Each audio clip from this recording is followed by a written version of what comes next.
Hi friends, வணக்கம் and welcome to ருசிப்போமா. இன்னைக்கு ஒரு மினி பிளாக் தான் பார்க்க போறீங்க. அதுக்கு முன்னாடி நம்ம சேனல் புதுசாக பார்க்குறீங்க அப்படின்னா மறந்துடாம சப்ஸ்கிரைப் பண்ணி பெல் ஐக்கான் ப்ரெஸ் பண்ணிடுங்க. இது பார்த்தீங்க அப்படின்னா டின்னருக்கு தான் நான் செய்ய போகிறேன்.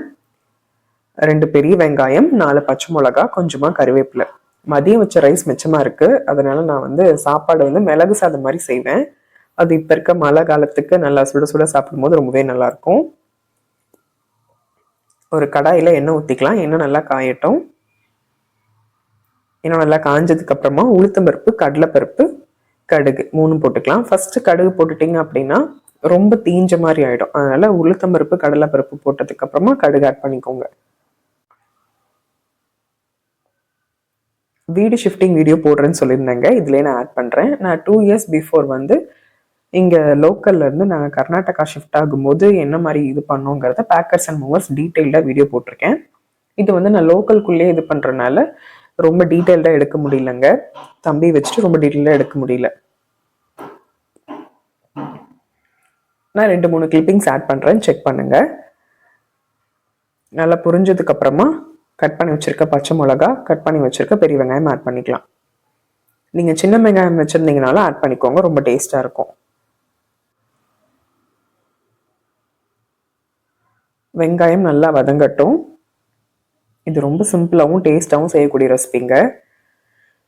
நான் மதியம் வச்ச சாப்பாடு மீதி ஆயிடுச்சு அப்படின்னா ஒன்று ரசம் சாதம் மாதிரி செய்வேன், இல்லை அப்படின்னா இந்த மாதிரி சாப்பாடு தான் தாளிப்பேன். தக்காளி போட்டால் அவ்வளோவா ஹஸ்பண்ட் விரும்ப மாட்டாருங்கிறனால இந்த மாதிரி ரைஸ் செஞ்சு கொடுப்பேன். இதுலேயே நான் எக் ரைஸ் மாதிரியும் செய்வேன். மிளகுத்தூள் போட்டதுக்கு அப்புறமா நீங்கள் முட்டை உடச்சி ஊற்றி முட்டை சாதமாகவும் செய்யலாம். ரொம்ப சிம்பிள், டேஸ்ட் ரொம்ப நல்லாயிருக்கும். வெங்காயம் வதங்கும் போதே தேவையான அளவுக்கு தூள் ஆட் பண்ணிக்கோங்க.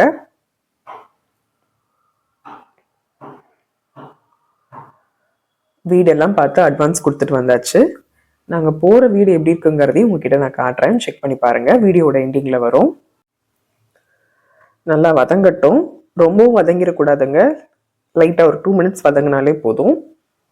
பாருங்கள், அந்த டிரான்ஸ்லூசன்ட் கன்சிஸ்டன்சி வந்தாலே போதும். ரொம்ப வதங்கினாலுமே நல்லா இருக்காது. சாப்பாடு அப்படியே நின்று போச்சு பாருங்கள். நான் ஜென்ரலாக சாப்பாடு தாளிக்கும் போது புளி சாதம் ஆகட்டும், லெமன் சாதம் ஆகட்டும், சாப்பாட்டில் எண்ணெயே ஊற்ற மாட்டேன். அப்படி நம்ம எண்ணெய் ஊற்றும் போது சாப்பாடு ரொம்ப விரைஞ்ச மாதிரி ஆயிடும். அப்படி ஊற்ற மாட்டேன். நம்ம எதில் நம்ம கிளறோமோ அதில் தான் சேர்த்து எண்ணெய் ஊற்றுவேன். நீங்களும் இந்த டிப்பை ஃபாலோ பண்ணுங்க. சாப்பாட்டில் எண்ணெய் ஊற்றுனீங்க அப்படின்னா விரைச்ச மாதிரி போயிடும். தேவையான அளவுக்கு மிளகுத்தூள் ஆட் பண்ணிக்கோங்க. ஒயிட் பெப்பர் வச்சுருந்தீங்க அப்படின்னாலும் அதுவும் ஆட் பண்ணிக்கோங்க. பிளாக் பெப்பரை விட ஒயிட் பெப்பர் நல்ல டேஸ்ட் இருக்கும். என்கிட்ட பிளாக் பெப்பர் தான் இருந்துச்சு, அதை மட்டும் போட்டு நல்லா மிக்ஸ் பண்ணி விட்டுட்டேன். ஒயிட் ரைஸை போட்டு நல்லா பெரட்டி விட்டுக்கலாம். ஒயிட் ரைஸை போட்டு நல்லா மிக்ஸ் பண்ணதுக்கப்புறமா உப்பு கம்மியாக தான் இருக்கும். நீங்கள் தேவையான அளவுக்கு உப்பு ஆட் பண்ணிக்கோங்க. காரத்துக்குன்னு பார்த்தீங்க அப்படின்னா இந்த பச்சை மிளகாவும் மிளகுத்தூள் காரம் தான் ரொம்ப மைல்டாக டேஸ்டாக இருக்கும். டெஃபினட்டாக ஒரு தாட்டியாவது ட்ரை பண்ணி பாருங்கள். இதே மாதிரி நீங்கள் வெங்காயம் வதக்கும் போதே மீல் மேக்கரை சுடுதண்ணியில் ஊற வச்சு நல்லா புளிஞ்சிட்டு குட்டி குட்டி பீஸாக கட் பண்ணி போட்டிங்க அப்படின்னாலும் ரொம்ப நல்லாயிருக்கும்.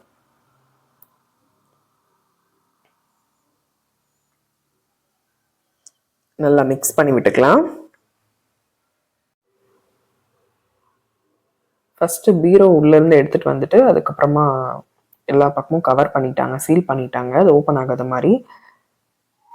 நம்ம கீ போட்டு லாக் பண்ணாலுமே அவங்க அந்த மாதிரி போட்டு சீல் பண்ணிக்கிறாங்க, ஓப்பன் ஆகாமல் இருக்கிறதுக்காக. இது கண்ணாடிங்கிறனால லோக்கல்குள்ளேயே ஷிஃப்ட் பண்ணுறனால இந்த மாதிரி போட்டுக்கிட்டால் போதுமா. ரொம்ப லாங்காக போகிறனால தான் எல்லாம் கம்ப்ளீட்டாக இது பண்ணணும்னு சொல்கிறாங்க. நாங்கள் அதுக்கு முன்னாடியே துணி எல்லாமே பேக்கில் போட்டு எல்லாம் எடுத்து வச்சிட்டோம். கட்டலையும் பிரிச்சாச்சு. மற்ற திங்ஸ் எல்லாம் அட்டைப்பெட்டியில் போட்டு பேக் பண்ணிட்டாங்க.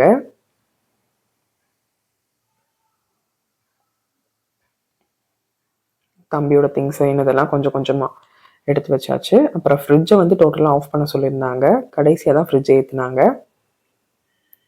எல்லாம் க்ளீன் பண்ணி எடுத்து வச்சுட்டாங்க. ரீசனபிளான ரேஞ்ச் தான் வாங்கினாங்க. 7.5 வாங்கினாங்க. நாங்கள் எல்லாம் திங்ஸ் எடுத்து வச்சுட்ருக்கோம். இங்கே பாருங்கள், அப்பாவும் பையனும் பண்ணுற வேலையை. தம்பியை பார்த்துக்கிறதுக்கு ஒரு ஆள் தனியாக வேணுங்க. அதுவும் நம்ம திங்ஸ் எல்லாம் எடுத்து வைக்கும்போது குறுக்கில் போகிறது வர்றது எல்லா அட்டகாசமும் பண்ணிட்டோம்னா ஒரு ஸ்டேஜுக்கு மேலே ராவடி தாங்க முடியலன்னா கொண்டு போய் உள்ளே விட்டாச்சு. இதுக்கு அடுத்த நாள் வீடு காலி பண்ணுறோம். அதுக்கு முந்தின நாள் அப்பாவும் பையனும் பயங்கர விளையாட்டு. ஓகேங்க, நான் இதுக்கு முன்னாடி தீபாவளி சீரீஸ்னு 5 எபிசோட்ஸ் போட்டிருந்தேன். அதில் உங்களுக்கு எது ரொம்ப பிடிச்சிருக்குங்கிறத கமெண்ட் செக்ஷனில் தெரியப்படுத்துங்க. நீங்கள் ஏதாவது ரெசிபி ட்ரை பண்ணி நல்லா வந்துச்சா, எப்படி வந்துச்சுங்கிறதையும் கமெண்ட் செக்ஷனில் சொல்லுங்கள். ஒரே விளையாட்டாக இருந்துச்சு. திங்ஸ் எல்லாம் எடுத்து வச்சாச்சு, கிச்சன் திங்ஸ் எல்லாமே எடுத்து வச்சாச்சு. பேக்கர்ஸ் அண்ட் மூவர்ஸ்கிட்டே நம்ம சொல்லிட்டோம் அப்படின்னா எங்கே பீரோ எங்கே வைக்கணும், கட்டில் எங்கே வைக்கணும் அப்படின்னு சொல்லிட்டோன்னா அவங்க அங்கே எடுத்து பேக்கிங் ஒரு பக்கம், ஷிஃப்டிங் ஒரு பக்கம் எல்லாமே நடந்து முடிஞ்சிருச்சு. இனிமேல் நம்ம சேனலில் வீடியோஸ் ரெகுலராக வரும். நான் அந்த வீடியோவோட எண்டிங்கில் புது வீடு காட்டுறேன்னு சொல்லியிருந்தேன். ரெண்டல் ஹவுஸ் தாங்க, பாருங்கள். பார்த்துட்டு எப்படி இருக்குங்கிறதையும் சொல்லுங்கள். புது வீடு பார்க்கலாம் வாங்க. டபுள் பெட்ரூம் ஹவுஸ் தாங்க, ஃபர்ஸ்ட் ஃப்ளோரில் இருக்குது. திங்ஸ் எல்லாம் வச்சதுக்கப்புறமா நான் வீடியோ எடுக்கல. திங்ஸ் எல்லாம் வச்சதுக்கப்புறமா கம்ப்ளீட்டாக எல்லாமே செட் ஆனதுக்கப்புறமா நான் வீடியோ எடுத்து போடுறேன். எப்படிலாம் அரேஞ்ச் பண்ணாங்கிறதையும் நான் ரெகுலராக போடுறேன். பேக் டு பேக் ஃபங்க்ஷன் இருக்குது, முகூர்த்தம் நிறைய இது போயிட்டுருக்கனால இன்னும் என்னால் கம்ப்ளீட்டாக எடுக்க முடியல வீடியோ. அப்படி அப்படியே எடுத்து வச்சுருக்கேன். இன்னும் நான் கம்ப்ளீட்டாக செட் ஆனதுக்கப்புறமா உங்களுக்கு நான் வீடியோ எடுத்து போடுறேன், லாங் வீடியோவில் அப்லோட் பண்ணுறேன். உங்களுக்கு இந்த வீடியோ பிடிச்சிருக்கும்னு நினைக்கிறேங்க. வீடியோ பிடிச்சிருக்கு அப்படின்னா மறந்துடாமல் வீடியோக்கு ஒரு லைக் பண்ணி, ஷேர் பண்ணி, சப்ஸ்கிரைப் பண்ணிக்கோங்க. வீடியோ எப்படி இருக்குங்கிறத கமெண்ட் செக்ஷனில் தெரியப்படுத்துங்க. பாய்.